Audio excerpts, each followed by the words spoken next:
Dane. I'm the chair of the Exeter Debating Society. I'm going to be moderating this afternoon's discussion. So the motion we have today is this House would dismantle the position of power the Church of England has in British society. So we have on the proposition Hannah Timson, who is the, what's your title? I'm President of Humanist Students and Events Manager for Exeter Humanist. And Connor. Hello, I'm Connor. I'm a law student and her friend. Okay. So, if you're not familiar with how British parliamentary debating works, each speaker will be given 5 minutes uninterrupted to make their case, and then we'll start the proposition, we'll go back to the opposition, and then we'll have a question and answer session. So, without further ado, I'll start with Hannah to make the case for the proposition. Hannah, you have 5 minutes. You may begin now. So, currently as it stands, the Church of England has a privileged position in British society, and my argument will be that it should not have that status anymore. We are not a Christian country. Well, I would say we never have been, but since about the 1980s, we have not been a majority Church of England country, affiliated country. It is now a status that is unsubstantiated, it's based on little evidence, and it's frankly a principle that is unfair in our society. So currently there are 26 bishops, or as they're known, Lords Spiritual, in the House of Lords, who are simply there because of their religious status. We also have one of the largest percentage of faith schools, with 61% of those being Church of England faith schools. So if we begin with faith schools, the issue being that they do not have to teach a broad curriculum in RE. They do not, children are segregated by religion, which I do not think that children are able to be differentiated on religion. A child is not at it is not at liberty or at the right age in order to decide whether or not it agrees or disagrees with a certain religion, and so therefore should not be forced to attend a religious school where they will be taught specific and evidence-based. That's not a word. In claims. So the issue is really that the Church of England has a large hold upon faith schools, running the Sacre, which is the board in every local community that determines what is taught within our schools. That's run by the Church of England. The curriculum should be broadly Christian themed, and so should daily acts of worship. So even if they go to a Muslim faith school, the acts of worship should be, unless they have been told otherwise, broadly Christian, which is of course a problem because we are no longer a Christian country, and therefore we shouldn't be enforcing that onto our children. If we look at the House of Lords, there are 26 bishops in the House of Lords who are unelected and simply there because of their religious status. There are no other religious figures in the House of Lords. There was for a while the chief rabbi, who is no longer a lord. They represent, so there are 44 dioceses present in the Church of England, and the people who represent the House of Lords are of course the Archbishop of Canterbury and the Archbishop of Canterbury and York, and the Bishops of London, Durham and Winchester have to be Lords, and then we have 21 places that are occupied by English bishops. So we don't have anybody from Scotland or from Wales or from Ireland, or should I say Northern Ireland, represented in the Lords. Simply from the Church of England. And of course that harks back to when the Church and state were very much fused together, and returning to the time of Henry VIII. That is no longer a state that we are in. And so I would argue that this is entirely unfair. Let me go back to the thing. We are, as I say, no longer a Christian country. If we look at the figures of the British Social Attitudes Survey, it shows that it was asking the question, do you regard yourself to be belonging to any particular religion? If yes, which? 50% said they do not associate themselves with a certain religion, and 65% of young people, 18 to 24, do not associate themselves with a religion. Of course, if we go back to the 2011 census, which asked a completely different question, which was, I would argue, a biased question. It said, what is your religion? Assuming the place at the beginning of the position that somebody had a religion. 59% of the people said that they were Christian. Now, that doesn't mean that they were part of the Church of England, that just meant that they identified with Christianity. So 6% of the population affiliate with other religions, and currently we are no longer a Christian country. We should not be determined by the Church of England, and I will rest there. Thank you, Hannah, for your fine speech. I'll now pass it over to Connor to make the case for the opposition. Thank you very much. Connor, you have 5 minutes. Thank you. Before I go into the substantiated parts of my case, I just want to correct a couple of inaccuracies that Hannah has mentioned. She talks about the Church of England running SCARE, which is the acronym, which is basically school boards in local authority at its basic level. That isn't true. It's actually, under the Education Act, the Church of England is specifically represented in these boards, which include teachers and the local authority. And crucially, a group of people who represent all religious faiths within the local area. It just so happens that specifically mentioned within this Act is the Church of England provision. However, if we were to remove this Church of England provision from the Act, the Church of England would still be represented in every single one of these places, because that would always be a religion within the local area. And that's just the prevalence of the Church of England.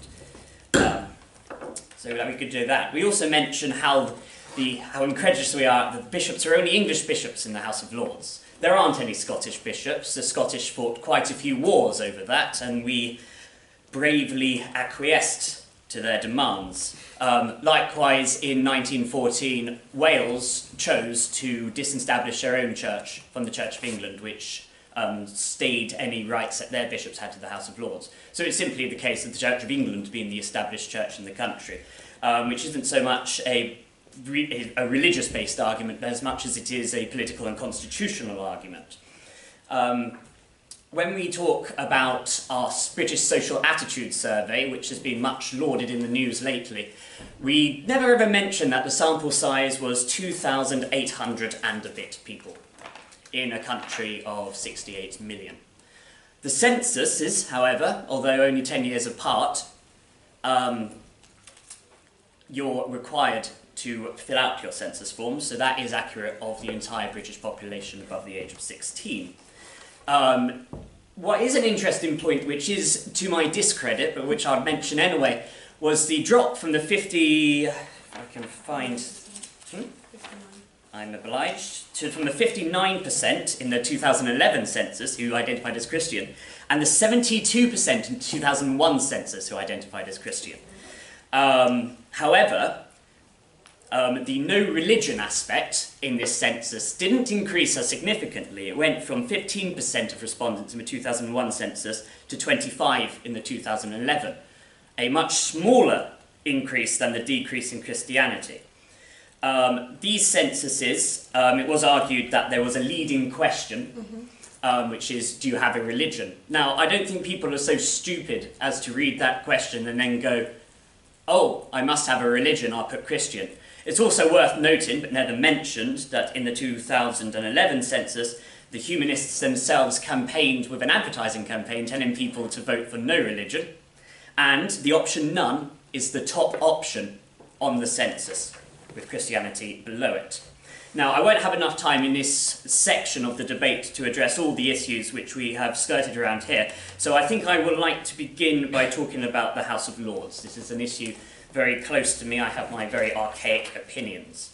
Now, we talk about how unfair it is that these 26 Church of England bishops are represented in the House of Lords, and we need to look at this in sort of two different ways. We either look at it in a very pragmatic thing, which is it doesn't matter.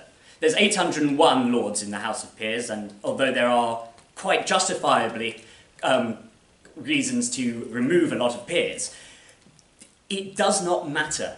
Only 3 votes in the past 15 years had been so decided by a vote from bishops, and they were all against the government and all against rather controversial bills.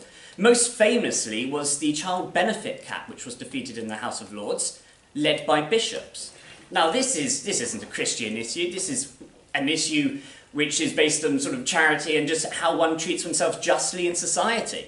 And bishops, with their Church of England background, have a certain you call it Christian feeling, really, don't you? But that's just the broad one, right? All religions are taught a certain tolerance and to care for the poor and the meek and the cheesemakers. So you have that. So it's very interesting how ineffective these 26 votes are. And statistically, for every single vote in the House of Lords, 0.8% of a bishop turns up.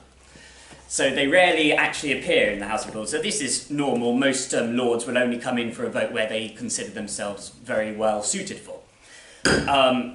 I've stopped, so I've finished. I'll just finish with this final point, is that the bishops do not represent the Church of England. They're there by virtue of the fact that they are in the Church, but they do not represent the Church. They say that they have no representation, the Church of England has stated this, and that they sponsor and support all communities, no matter what religion. Thank you, Connor, for your fine speech. We'll now go to the audience for any questions for our panellists. So if you have a question, please raise your hand. Yes, the gentleman at the front. I've got a few questions for both sort of speakers. One, Hannah, I was wondering what would your argument be if should we remove all the bishops or have representatives of each religion and no religion, or would there be sort of... So I would say religion has no place in civil matters, and as much as it's great to have a representative to discuss these kinds of issues, because obviously religion is a big and important topic to many people, hence the fact we're discussing it today. I do think it's important to discuss it, but I don't think that it should have a place within our parliamentary system. So, of course, the argument is either, yes, you get rid of it altogether, or you represent every religion, but you can't do that.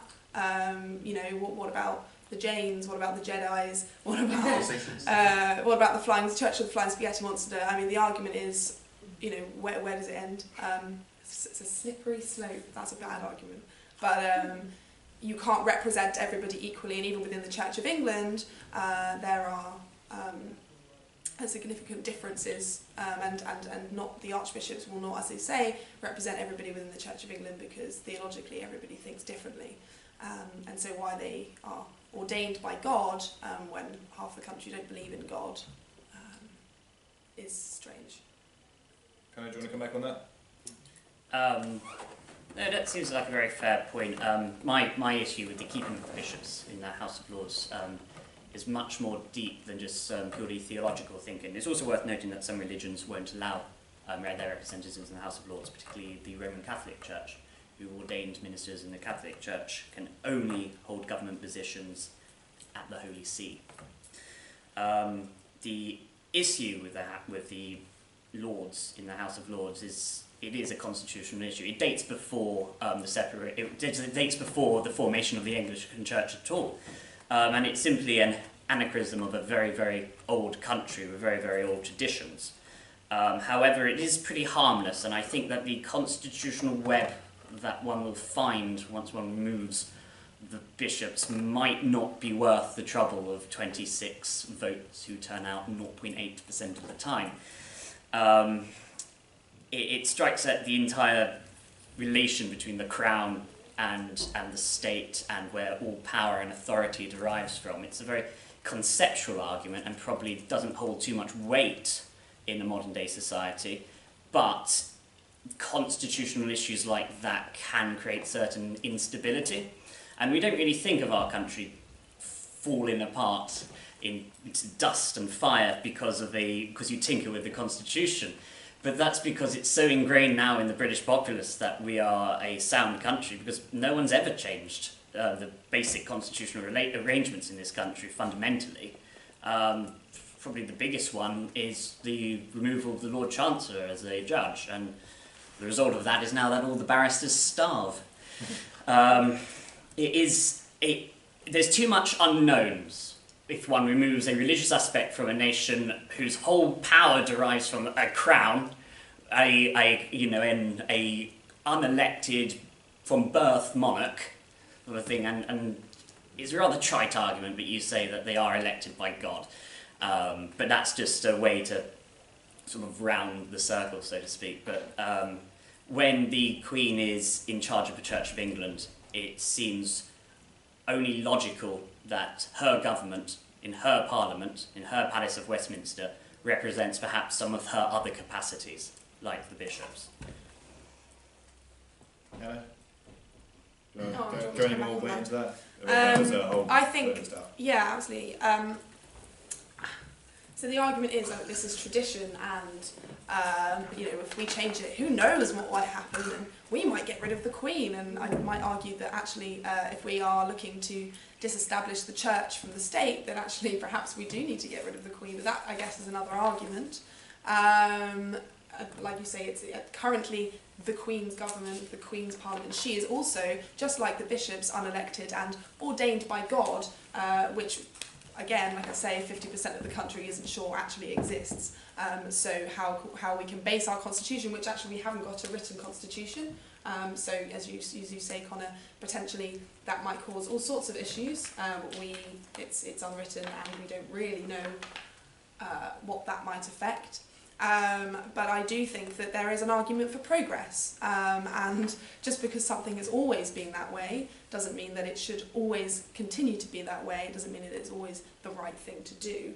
And ethically and morally, I would argue that removal of the bishops from the House of Lords and potentially removal of the monarchy is the best thing for a secular country. We are increasingly more secular, regardless of whether the question is, do you have a religion, or do you associate yourself with a religious group? So, I mean, from my perspective, tradition, yes, that's nice, that's important, and that's a big part of who we are as Britain, but I don't really think that if it goes against our morals and our ethics and actually the makeup of our country, that we should be pressing for that. Okay, we've loaded quite a few things there. Any more questions from the audience? The gentleman at the front in the white shirt. I was wondering if there are any specific votes in the House of Parliament. Well, no, what I want to know is, when have you seen the Church of England really assert its influence over government on views that generally contradict the populace? Like, for example, I believe that most people believe in legal assisted dying, euthanasia for people who are truly suffering. Yeah. I feel like our government isn't actually representing us in that respect due to lobbying by the church. I'm wondering if that's true. Okay. Would you like to take that one? No, that's it. That's what we're at. That's an excellent point, actually. First things first, I think it's important to note that the world isn't all black and white. We can't say, people have the right to euthanasia or abortion and say that is purely a theological argument or a sociological argument. There is significant political and, most importantly, legal issues which surround that. I've always been against euthanasia in particular, not because of any deep-minded personal belief. I'm frightened to death of dementia at the moment, so I think I wouldn't mind euthanization. But I don't know why. It's one of the random fears you wake up with. But when you're a vulnerable person, which invariably you are when you want to die, it's very easy for very unscrupulous relatives to put in your mind the possibility of death so as to hasten their gain. And that's just one issue which surrounds it. You can't all be religious-based. Now, only 3 times have the bishops made a difference since 1999 to 2005. I can't give you the exact nature of the acts, but for instance, one of them was an act dealing with asylum seekers' children, and the bishops, specifically the Bishop of Portsmouth, who proposed this amendment and defeated the government with it, amended that they should be taught in schools, these teachers of asylum seekers, children of asylum seekers, and not detention centres. Now, I don't know how religiously minded that is, but that seems like a very decent measure. And obviously the most famous one, which we have to mention, is the Welfare Reform Bill, which was famously defeated by the government, which led to the government usual with their arms flailing, demanding the abolition of the House of Lords because they haven't voted their way. Wildly unpopular bill with the population, and defeated by the bishops again. 5 bishops turned out for this one, and really led the fight, and they read it because of the child benefit cap. How dare they take away money from children, food from children's mouths was the bishop's role. We always focus on these sort of religiously minded issues, and the bishops may well vote based on their religion and their conscience, but many other members who aren't bishops will do the same. Others will follow their constituents, others will toe the party line. Bishops obviously won't because they're crossbenchers.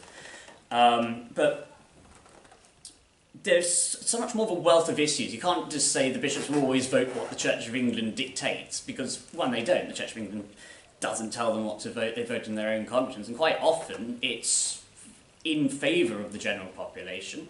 When we talk about the abortion and euthanasia, there is so many more issues to disentangle.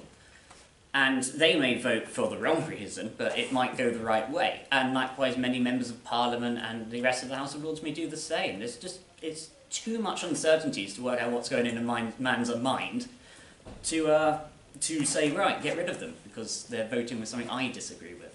One person. So I'll let Hannah respond to that, and I'll just add something quickly in extra. So your proposition is saying that we should get rid of these Lord Spirituals from the House of Lords. Mm-hmm. What would you replace it with? So those seats would become vacant. Who would you replace them with? Sure. So maybe I'll address that question first.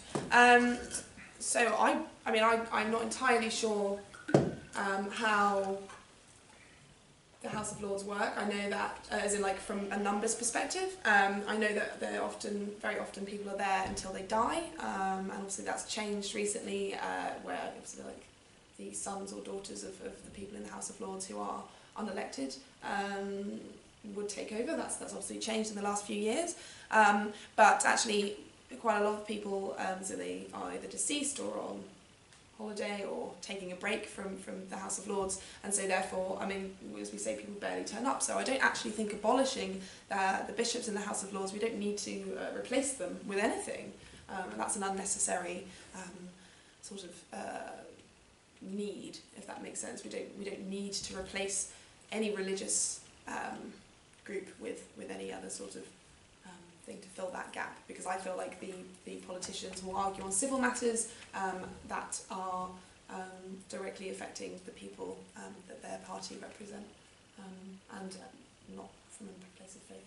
So that's an interesting answer. The worry with not replacing them with anything is that you end up concentrating more power into the Lords that are already there and also unelected. Yes. So does that show you, is that more of an issue to you than having the Lord Spirituals there, or would you rather keep the Lord Spirituals and have a less democratic group? So I think the argument would be that yes. So I mean, there's another argument about unelected lords. That's a different question, I think. Of course, I would rather it were more democratic, but these people are there generally. I mean, some of them obviously are there because they have money or land, but also people are there because they are businessmen. They have interests and knowledge about certain issues and certain fields that are, again, civil matters, focused on economics and politics and large business and small business. And so therefore, I feel like they have more of a right to be there than the bishops in the House of Lords, who are simply there because of their faith and nothing else. The only the only thing that you need to have is to be a member, a bishop in the House of the Church of England. And what knowledge and expertise do they have other than being a bishop and reading a book that is, and understanding a book that is more than 2,000 years old, and interpreting that perhaps in the modern day. Yes, they do come into contact with many different people, but they don't represent every single constituency. And Connor says that they do try to claim that they don't just represent the Church of England, but they are the Church of England. They are the archbishops who do lead the conversation of the Church of England and lobby the government in many other ways from the outside as well. Coming back to the question of the gentleman over there, we're looking at bills that were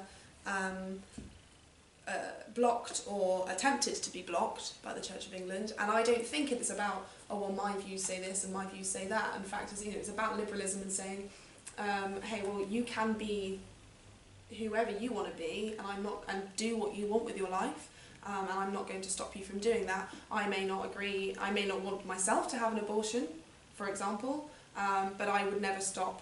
It's about the choice to be able to do that, and so that's what we're voting for. It's not voting on principle of you must do this or you must do that or you must agree with abortion and you must or you must not. So back in 2013, obviously we had the vote on gay rights and gay marriage, and that wasn't blocked in the end by the bishops. However, 9 of them turned up and they voted to block the proposals, while 5 of them abstained. Then we had 12 who decided they just weren't going to turn up for this debate and this vote. So as you can see, it's already something. They may not have had an impact because, as Connor says, they did perhaps maybe lead conversations on ethical issues, and that's great when it's come down to child welfare and that sort of thing. But actually, it wouldn't. I don't believe. They didn't vote on their own. There weren't like 26 of them who voted on their own. As you say, many of them stay away often, and it wasn't necessarily a vote that swayed people. It was a vote on conscience, also by people who lead who represent other parties, crossbenchers, Labour, Liberal Democrat, Conservative. They all came together and voted against the motion, as well as the bishops. But I don't think that we can say that the bishops necessarily were the ones who swayed the vote if barely any of them voted. But it's on principle, the issue is they should not have a say. They should, like, faith and religion based on absolutely no evidence should not have a position in our parliament. Okay, so I'll just make one last follow-up to that, and then we'll move on to the next question. So, what in your mind, you mentioned hereditary peers, what in your mind makes a Lord Spiritual less qualified than someone who inherits the title as a situation of their birth? I disagree with them inheriting it. In fact, that's changed, though. That law has changed. You can't now, as far as I'm aware, inherit a seat in the House of Lords. It's difficult. You're right. Yeah, there's a couple of things. I mean, I don't agree with that at all, which is why, for example, I would personally, and not all humanists would, but abolish the monarchy, because I don't believe that you, by birthright, you should have any say and any power to control what goes on in our country. However, I would say that something based on faith, and just one faith and one religion, is completely unfair and uncalled for. And of course, yeah, like I actually see no differentiation of, well, I was born this way, I was born rich, I was born with land, and so therefore I should have a say in what the government and the country do. I agree. I think that's completely wrong. Okay. So we'll move on to the next question. The lady at the front of the black.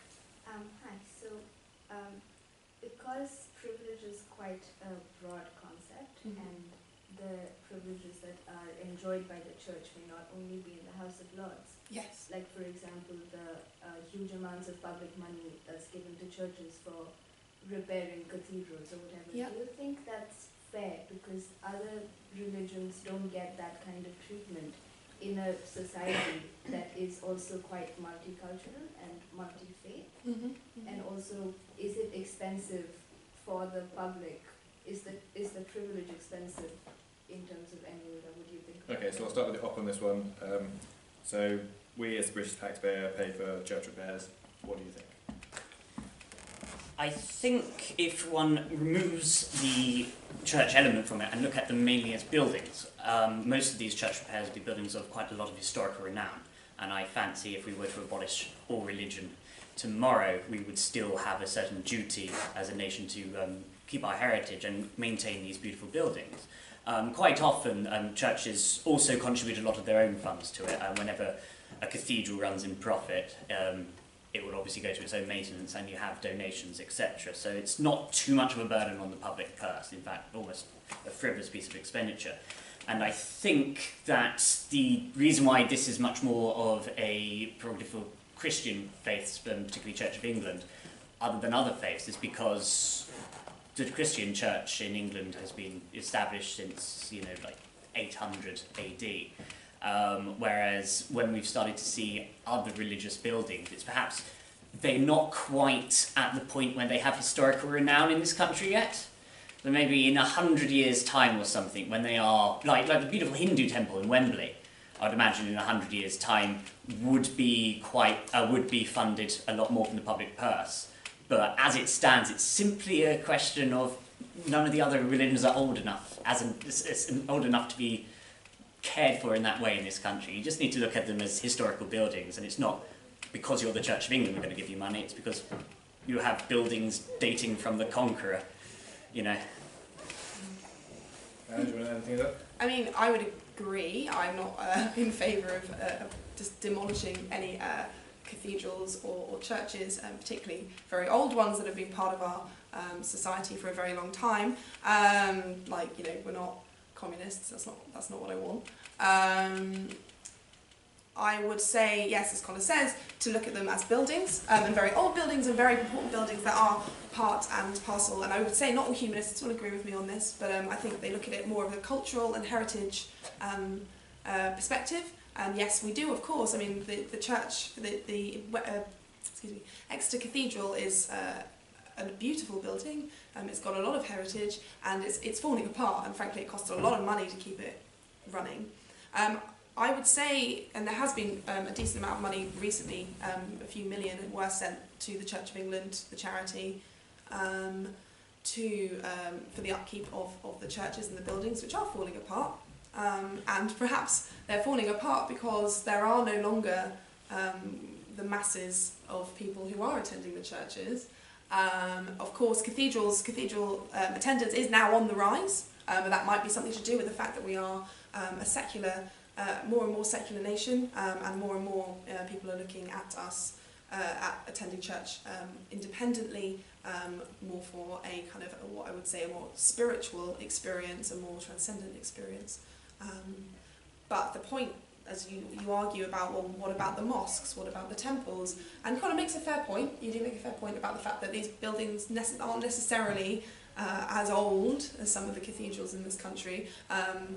But I would say that, we don't have any buildings. Humanists don't have buildings. We congregate wherever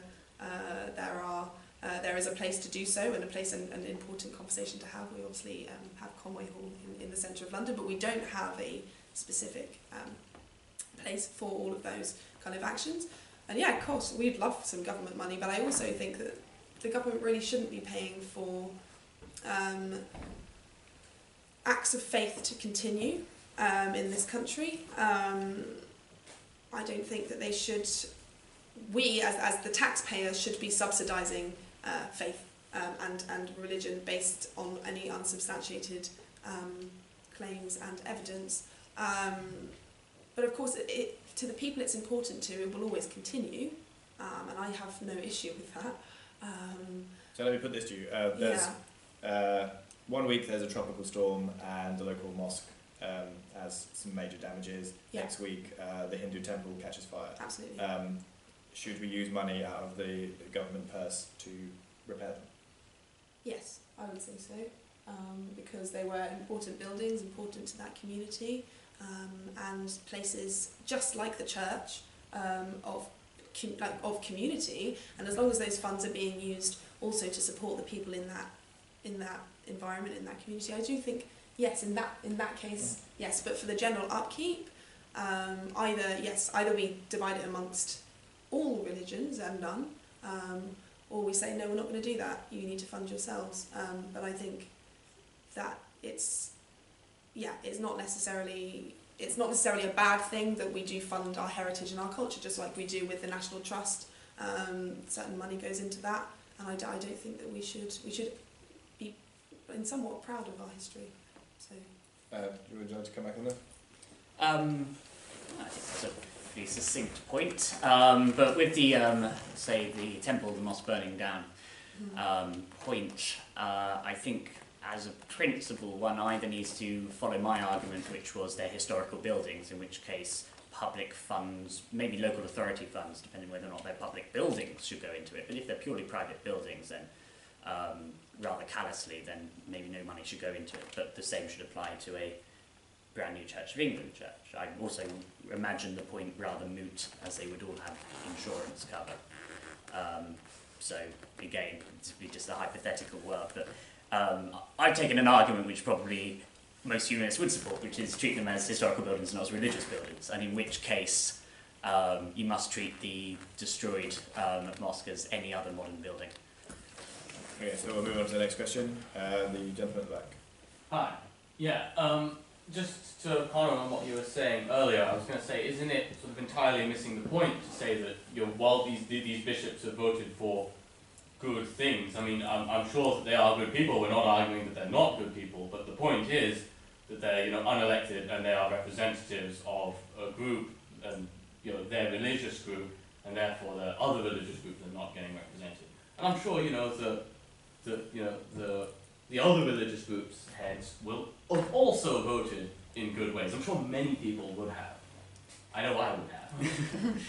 Yes, I do see your point. I only threw out these they voted good because one of the big arguments that quite a few people throw around for the removal of the bishops is they're against abortion is always the big one. So I wanted to just throw that as a juxtaposition to that. But if you don't look at them as bishops per se, but just as members of the House of Lords, then their religious belief is no different from any other member. And if we say that they vote with that conscience, then the virtue of the fact that they're a bishop is no different from anything else. They're still voting in the way which their conscience dictates. I've said this repeatedly, the official Church of England line is that they do not follow the Church of England in their voting. So the Church doesn't tell them, they don't represent the Church per se. They're there because of a pre-Henry VIII constitutional little bubble which we've never evened out. Can I just pause you for a second there? So that point's come up a few times. Do you think that they don't represent the Church of England because of their situation as being individuals rather than being sent by the institution? Or do you think that it's actually more the case that they do represent the Church of England because they're the leaders of the Church of England? So, for example, if we ended up having the Prime Minister of France in the House of Lords, I would say that although he is not representing the state of France, he's the Prime Minister of France, so he's probably going to represent the French interest. Yeah, but that would be no different to any other person in either House of Parliament. It's who they are as a person. They will vote in that way unless they're a particularly good parliamentarian, in which case they will follow their constituents' beliefs. But the official line from the Church, and I can't emphasise that point enough, is that the bishops aren't representing the Church in there. So whether or not they're personal, what's going on in their head, anyone can say. They can go in and they can go, oh, I get the chance to take part in government. Why wouldn't I? And they can do whatever they want. But then once we remove this sort of illusion that they are the Church of England in the House of Lords, and we treat them just as any other lord in the House of Lords, the question is, should that privileged position let them be appointed? And that is a different matter. That's almost a secular matter. By virtue of a fact of one office, should they be in the House of Lords is the question, which then goes to, should there be a House of Lords? Obviously there should be an upper chamber, but should, because we have the hereditary peers, there's about 76 of them still allowed in there. And that's perhaps an issue that this panel wouldn't be able to confront, but you just need to perceive them in a slightly different way, the bishops. They've said they're not represented by they're not representative of the official church line. their belief and their actions based on their belief would be no different from any other person in that house. So treat them as that, and then the question is, should this random position give them a place? But then we expand that to all hereditary peers, which I'm going to avoid in this argument, if you don't mind. Yes? I accept that you'll avoid that, that's fine. But my question is, if you had a scientist in the House of Lords, would you say that they represent science in the same way you have a bishop in the House of Lords for the Church of England? Surely, because they are voting as an individual, like you say, that is the official church line, but they as an individual, like the chair was saying, do represent those beliefs. In the same way you would have members of other religious groups as individuals also representing those beliefs. So yeah, maybe just to streamline that question, in your opinion, is there any difference between a lord who's a Christian and a lord who's a bishop for the Church of England? So what's the difference between... I cannot distinguish between those two things, which is why it's almost arbitrary to decide that these people, just by virtue of the fact that they are so blatantly Church of England, should be excluded, when perhaps people who believe in God more than them, I mean, quite a few, I always remember the Bishop of Manchester in the 80s openly didn't believe in God. Oh, it might not be Manchester, I might be confusing him with the Chief Constable of Manchester, who definitely did believe in God. Yeah, there was a bishop in the 80s who didn't believe in God. So there could be an individual lord who's even more Church of England than the bishops. But what we're doing is saying them out, so you're an easy target because you're wearing that funny hat. That means you believe in God, that means you can't be in the house. Can I come back? It's dangerous. Yes. Okay, so, I mean, that might be the official church line, and the church can say many nice things. So, we are all individuals, but, they aren't. The Archbishop of Canterbury and the Archbishop of York they are the leaders of the Church of England. And so, no matter how you say, they're just a Christian, they're not. Like, they represent that community, and they speak on behalf of that community. And yes, they can say, I speak on behalf of everyone, just like our school curriculum is supposed to be broadly Christian. What the hell does that mean? Like, why are we enforcing this kind of belief onto people and saying, this is what you should be believing, this is a British value, if it's not. But obviously coming back to the argument that they do represent the Church of England by virtue of the fact that they are archbishops and bishops of the Church of England. And that community will hold them to account for their actions. They may not penalise them for arguing or voting against the general church consensus, but there are communal impacts on those bishops if they were to vote against certain things that the church didn't agree with. I mean, if you look at it when you look at the women in the Church of England and the whole diabolical and palaver that was going on about whether women could represent the Church of England as bishops. And I mean, that's only recently happened, and people were thrown out. There were communal issues. And so, obviously that wasn't an argument for the House of Lords. That wasn't something that was debated there. I mean, that's not a position for, I would say, obviously, for the government to get involved in, the separation of church and state. But they do, by virtue of being the bishop and archbishop of the Church of England, represent specifically the Church of England, which may have a broad theological spectrum. I'm not arguing that. They do, for sure. But, which is maybe another issue with the Church of England, and maybe why so many people no longer affiliate with the Church of England, because they don't necessarily stand for anything anymore. But the argument is not that. The argument is, you can't say just because the Church says, they represent everyone, they represent their own people. They don't. They represent the community at large. That's an interesting point. So one of the things that comes up when you talk about House of Lords is that how it's a deeply undemocratic institution, and whatever you think of it, you can't really deny that because it's an unelected second chamber. There's not really much political will to change it, but some of those politicians complain about it when it serves their interests. So when it comes to Lord Spirituals, you might want to even make the argument that the spirituals are more democratic, because a random lord, or even especially a hereditary peer, but any given lord, will not represent a constituency. They will represent themselves as individuals, whereas a spiritual lord will represent, they'll say they'll represent everybody, but they'll definitely represent a community. So they represent more than just themselves. But then if you look at the way that a bishop becomes a bishop, it's not voted for by the community, by the lay people. It's the way that you are, the way that you become obviously a vicar or a priest, and then obviously work your way up to bishop and archbishop, is not democratic in the least. I mean, you are put forward by a representative of the Church of England who was never in the first place. I mean, if we go very far back, were instated by the state, and so therefore they don't necessarily represent the community, but they are definitely influenced by the theological community at the top level, so not necessarily by the lay people, although you would hope that they would be listening to them, and that might be a fair point, but there is definitely a communal pressure there to vote in a certain way. If I may, almost. We've talked at great length about the House of Lords, but this is such a vast debate because you can't confine it just to the bishops.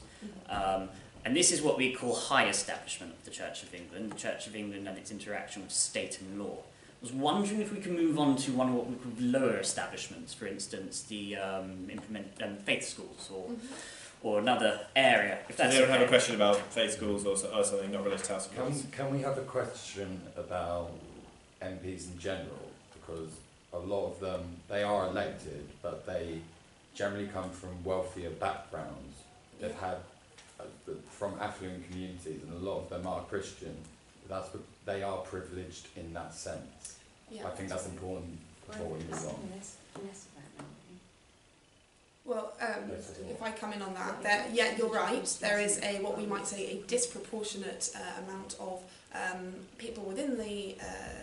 I don't know whether this is necessarily a privilege of the House of Lords. I think actually the members of Parliament. I think obviously they are privileged, quite a lot of them, because they went to good schools, private schools, where they may not necessarily understand what we might describe as the lay person. However, that is, I think, a different argument, a different topic of conversation. That's more about wealth and privilege and how religion manifests itself. Because obviously, if we look at, maybe we take it back to faith schools do tend to attract a lot more middle class students, particularly Church of England faith schools, because those are the kinds of people who go to the Church of England. Tend to be white middle class people. Yeah, but what my point is Yeah. like someone like Jacob Rees-Mogg will be elected into Parliament, but he wasn't elected due to his stance on abortion. Well, he but was. then he'll go Very in, quickly with that was invented. Well, There are no tangible preventions for any of us becoming an MP. We need to stand, pay the £500 deposit, and then be elected by people.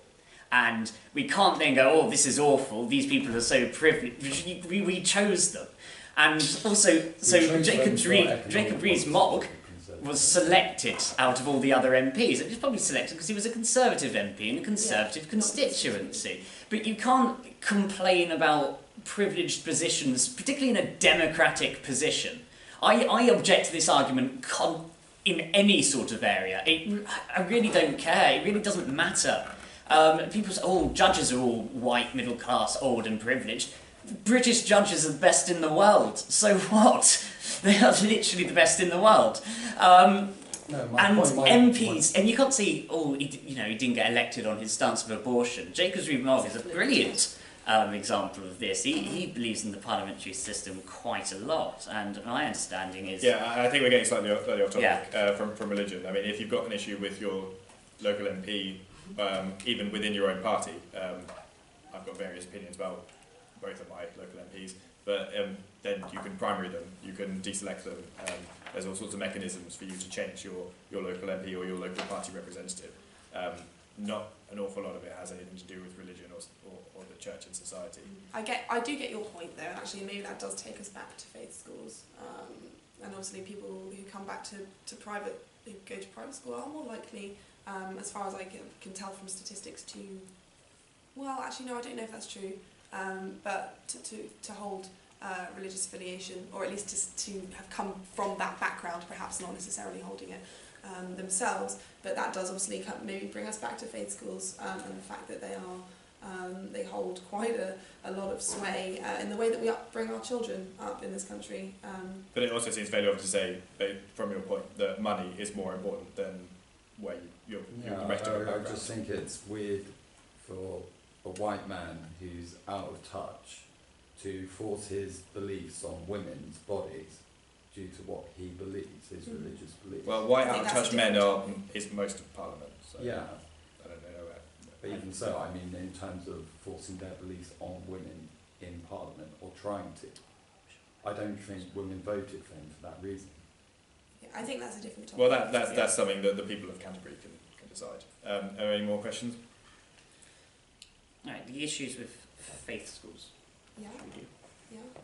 So has anyone got a question particularly about faith schools? Okay, go for it. So are you saying that you should get rid of faith schools completely?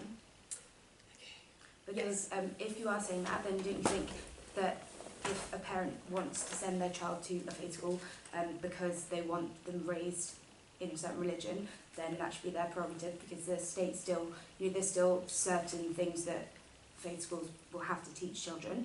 And if you are homeschooling your child, then you have complete control over their curriculum. So at least the state still has some control over this. And there are different religious faith schools. Maybe there are just more Church of England ones because more Church of England parents want to send their kids to a state school. But don't you think that's prerogative of the parent? Okay, before we get into that question, let me just preface this with a sub-question, if you like. Sure.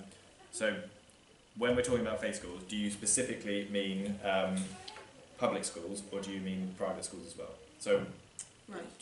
You might want to make the argument that... So, I mean, from my perspective, I would say that probably the perspective of Humanist UK is state-funded faith schools should not be a thing.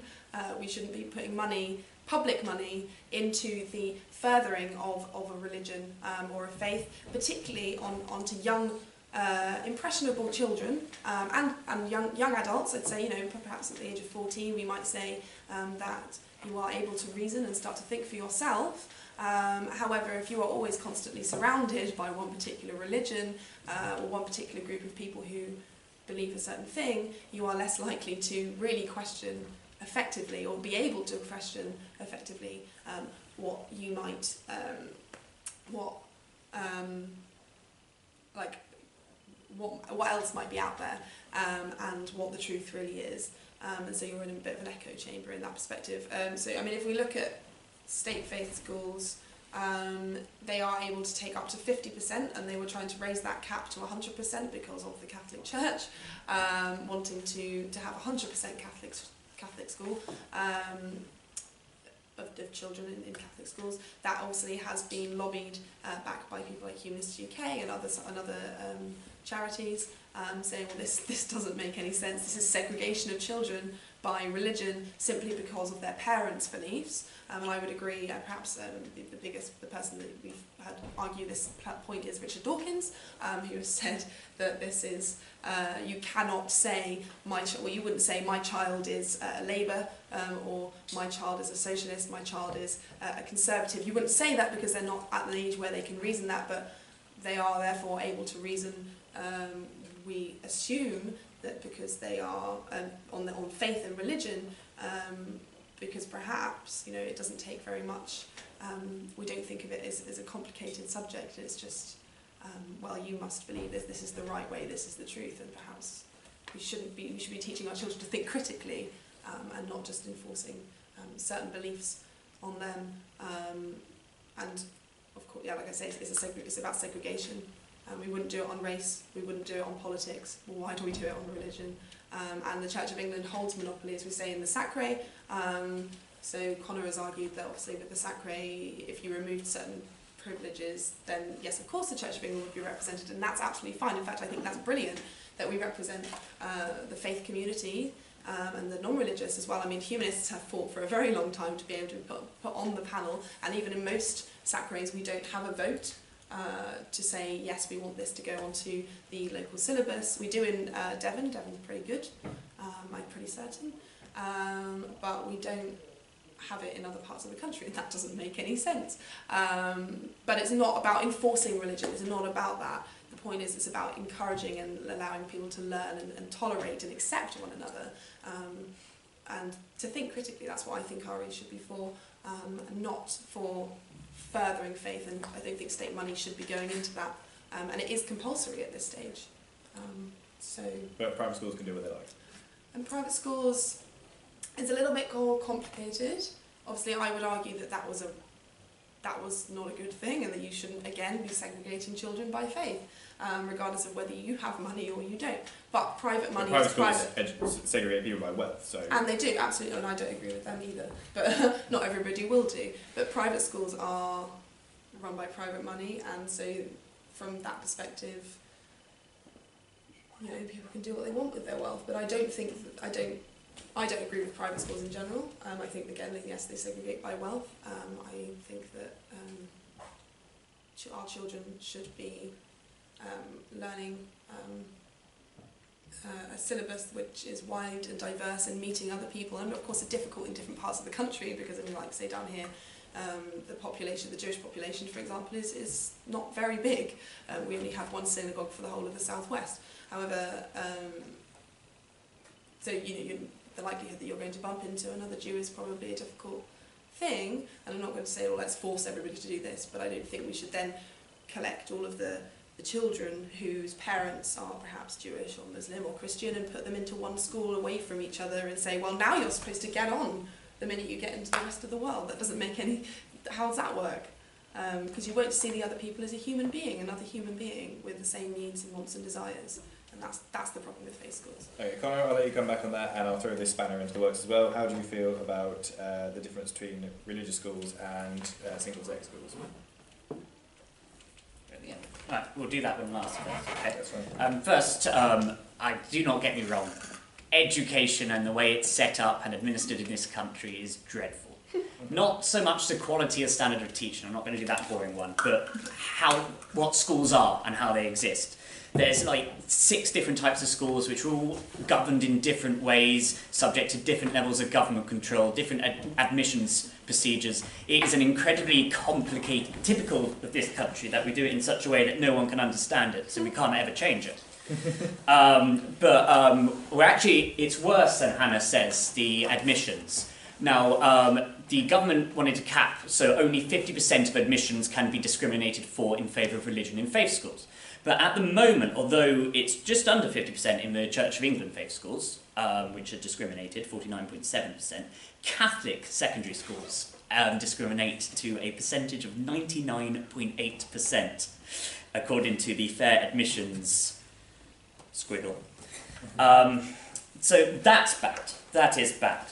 But we look at the syllabus. We're talking about state-funded faith schools, which are administered to the national curriculum. And the national curriculum is, with the exception of certain legislative requirements vis-a-vis faith, the national curriculum itself is pretty secular, with the exception of RE, by its nature. However, RE, they're allowed to change, faith schools are allowed to change the RE on they can make their own religious education, which means that obviously, logically, Church of England faith schools will teach a predominantly, if not exclusively, Christian religious education. Now, this seems rather innocuous. They're not going around in their biology classes saying, you know, the Earth is, I don't know, 4 weeks old, whatever they're saying. They don't do that. They actually, you know, you're actually taught like everyone else in the country. We talk about, oh, this unfair that parents are allowed to put their religious views on their children, but is it, though? I mean, the logical conclusion to that is that we just throw our children out on the street and say, learn everything yourself, you won't get any help from us. I think there is a certain community issue, and people do associate that sense of belonging in that community with perhaps religion. And this can be seen geographically. We were talking, went slightly off topic, we were talking about how we discriminate based on wealth. But geographically, we discriminate in wealth. You have wealthy communities and unwealthy communities, which is why you rarely associate with people outside your own community, just because of a geographical problem. It's why universities are so wonderful, it's such a melting pot.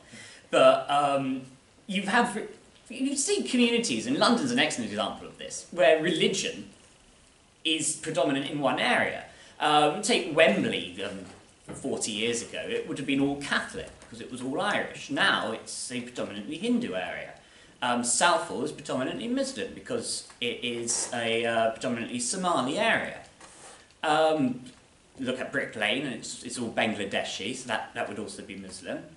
And before that, it was all Huguenot Protestants. There is segregation based on religion, but it's such an ingrained into our heads culturally that we fail to see it. And we're really at the very beginning, culturally and socially, as a country, as even a world, where we're trying to look beyond this normal sense of community into a much more global, include everyone, have everyone from every background, diversiveness. And that needs to change geographically, it needs to change religiously, it needs to change socially, it needs to change based on our own cultural norms. And we're only at the very beginning of that process. So it's very unrealistic to say faith schools discriminate based on faith. It's unfair to put your faith on your children at this stage in the history of the world, because we're only starting to move away from that cultural identity which is related to faith. So I think now, although we do encourage a lot more questioning as to your faith instead of just accepting it, I don't think parents should be, as a matter of fact, excluded from this right to choose a faith school. Now, the curriculum, as I've said, is the same minus the religious aspect. And that's one of the issues with a faith school, is that one fails to gain a greater appreciation for other religions. Now, that alone cannot mean an abolition of faith schools. That just merely means a change to the rule of the national curriculum that must show a certain more tolerance and understanding to other religions. Indeed, it's quite, considering how similar all the Abrahamic faiths are as well, I don't think that should be too much of a struggle for Church of England faith schools. We also notice how most of them are Christian faith schools. Again, that is a problem with the date, the year we live in. We've only just started, in the grand historical context, to have other cultures and other religions in this nation, in the grand historical context. And it takes quite a while to establish a community, make it large enough to justify a school based on a single faith, build that school and get it set up. And I'm sure in 100 years' time, if we keep faith schools, we will see a greater diversity for other religions.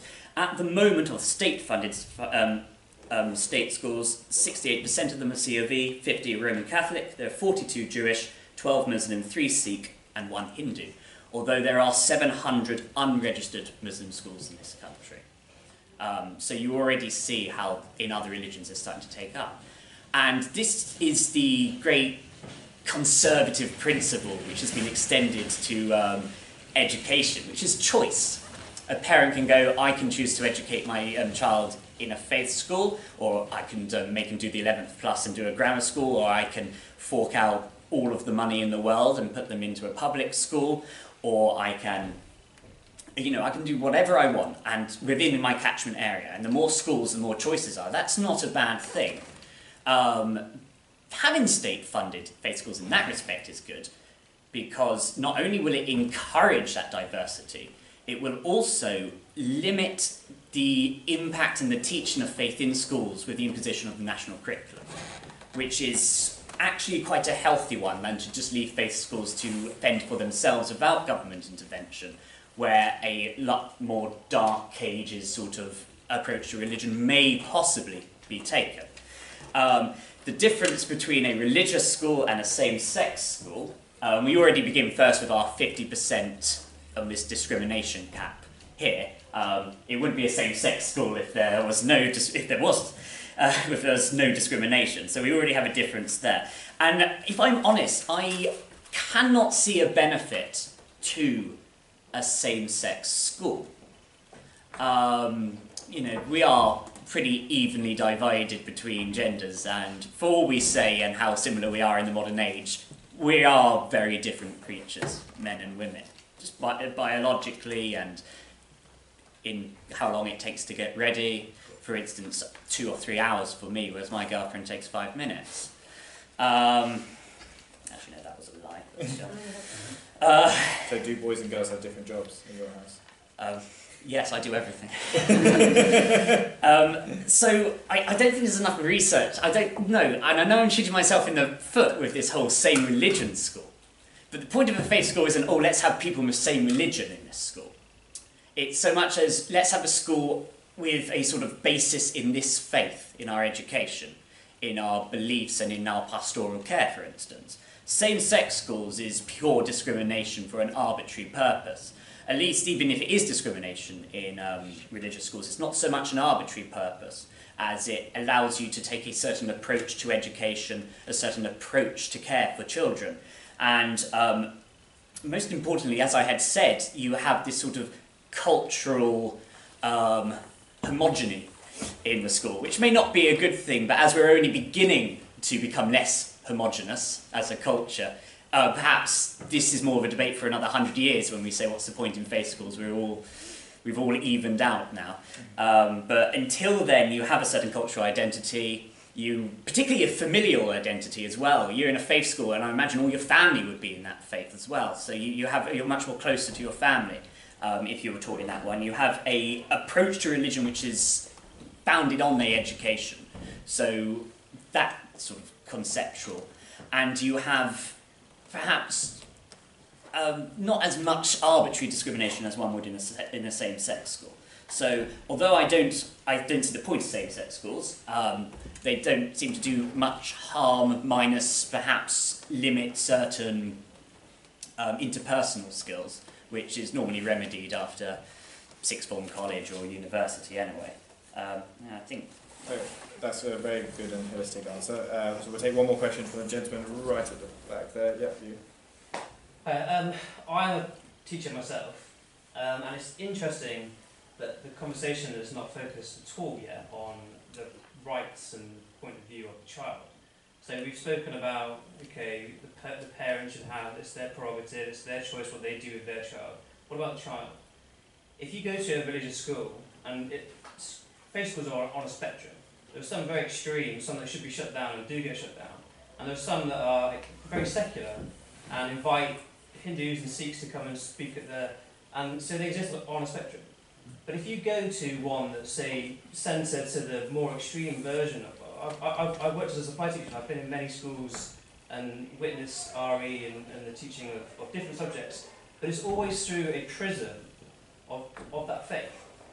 So, for instance, I've been to a school and I've seen them teach the theory, they were looking at the Big Bang, the origins of the universe, for instance, and some of the marking that the teacher did, she was a Church of England, she was a Christian, and she marked this guy's work, and he said, oh, you know, the universe came about because of the Big Bang, and she like really annotated it and like given him like a load of like, stuff to think about. And then there was another book that I read, and in that one, the child had put in, oh, it was, you know, God, 7 days, and all that, and she basically just put a little tick and put good in a smiley face. And I just thought, that is naughty. Although you're a faith school, you're supposed to be teaching you're supposed to be balanced, but don't forget, teachers are individuals themselves, and although they've got a curriculum to stick to, there's no one watching the teacher. I mean, if a parent can come and complain about the content of the lesson, for instance, but pretty much they can do what they want. There's no invigilator really in each lesson. And I'm a humanist myself, and when I teach lessons, I always try to make sure there's good balance and there's constantly question after question. But I've witnessed teaching where there's very few questioning of ideas of students that are just sort of saying, oh, it's all God and all this, and they're just going, yes, very good, of course, that's right. Another example was I was in Swansea and I was working in a Catholic school there, and the way they taught religion in that day, they were doing Islam, and they were constantly selling it as, well, in their faith, in our faith, we do it this way, and in their faith, they do. And I just thought, you're just a little indoctrinating hub here, because all you're doing is just saying, we are Catholics, this is what we believe, and everyone else is an outsider, and everyone else believes this thing.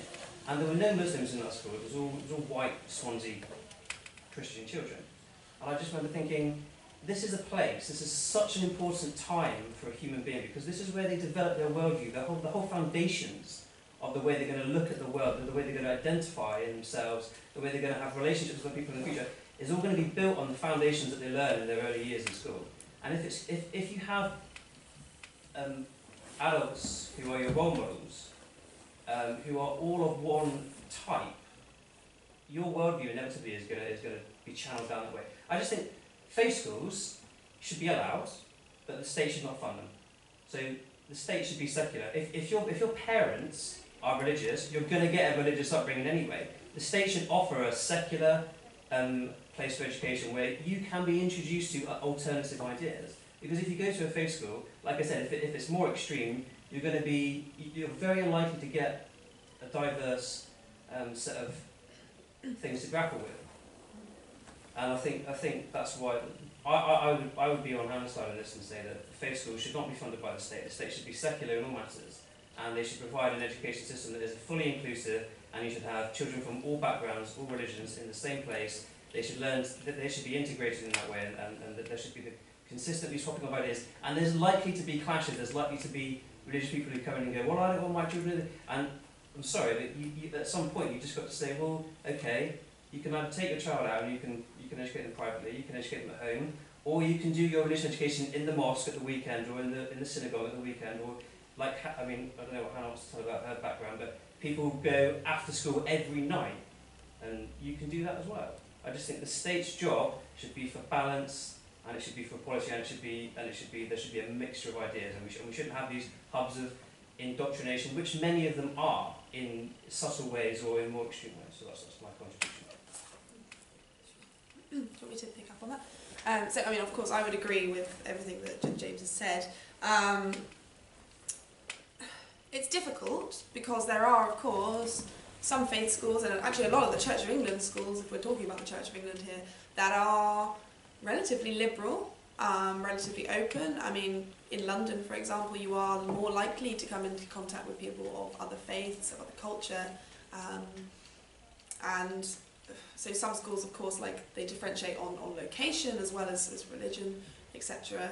And actually, even at my faith school, the closest friends that I made actually were not Christian, and the Christian friends that I made were, by the end of it, less likely to be religious, perhaps because of the way that the school went about it.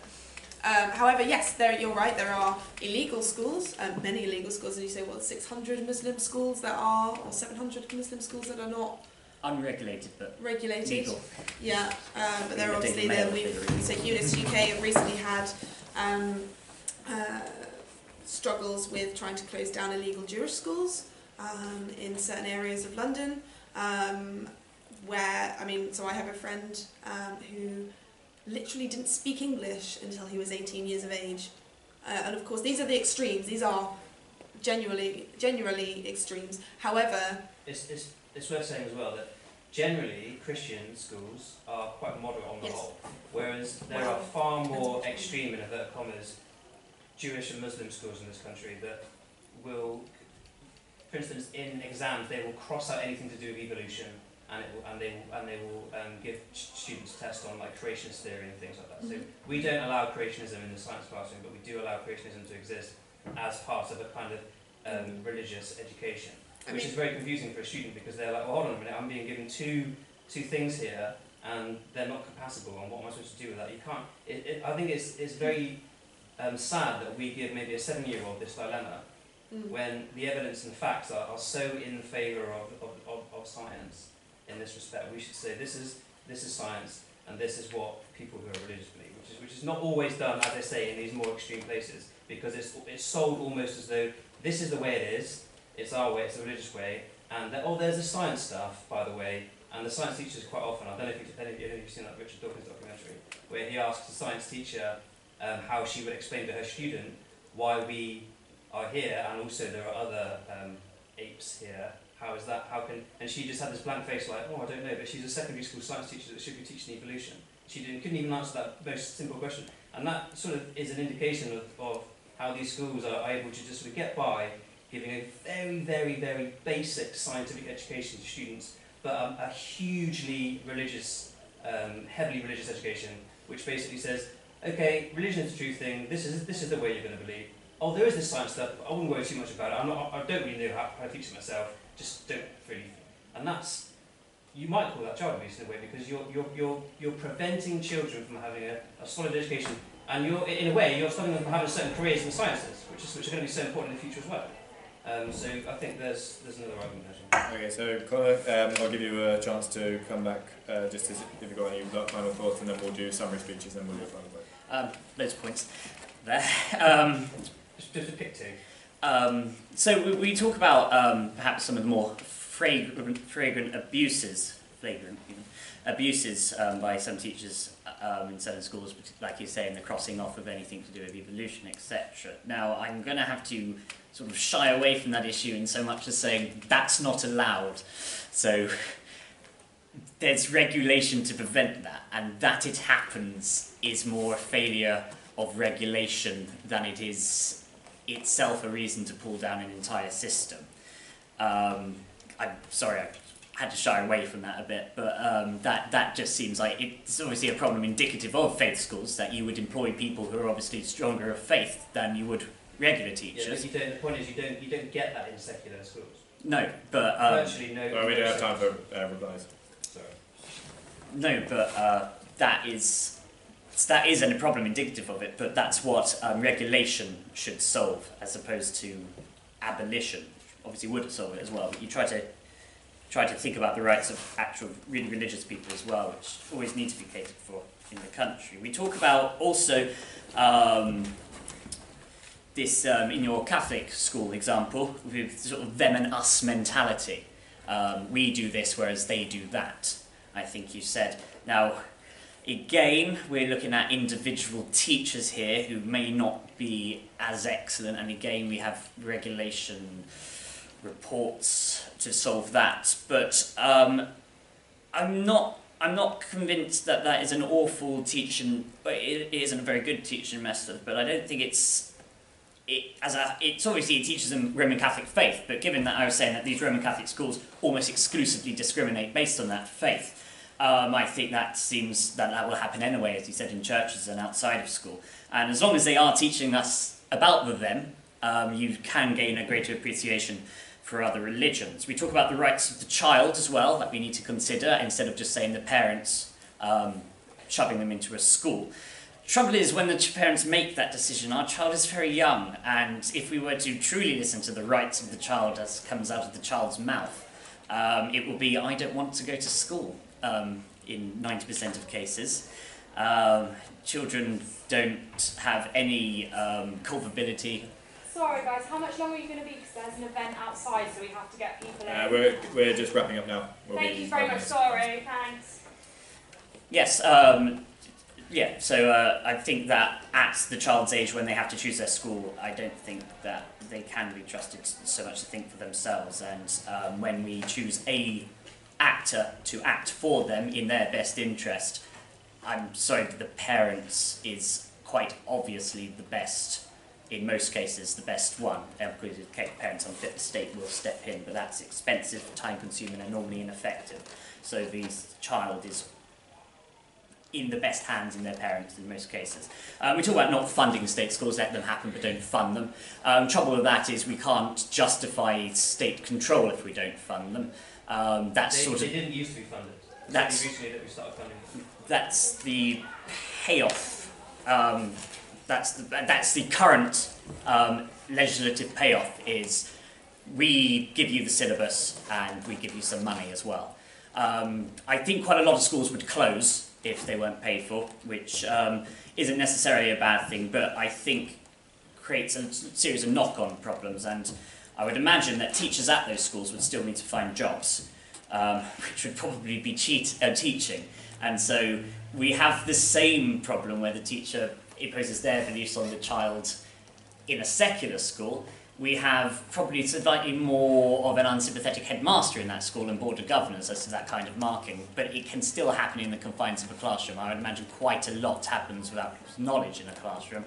But that's a problem with teaching. You've chosen this one random individual to teach, and every single thing that's taught has a slant for someone else's personal views.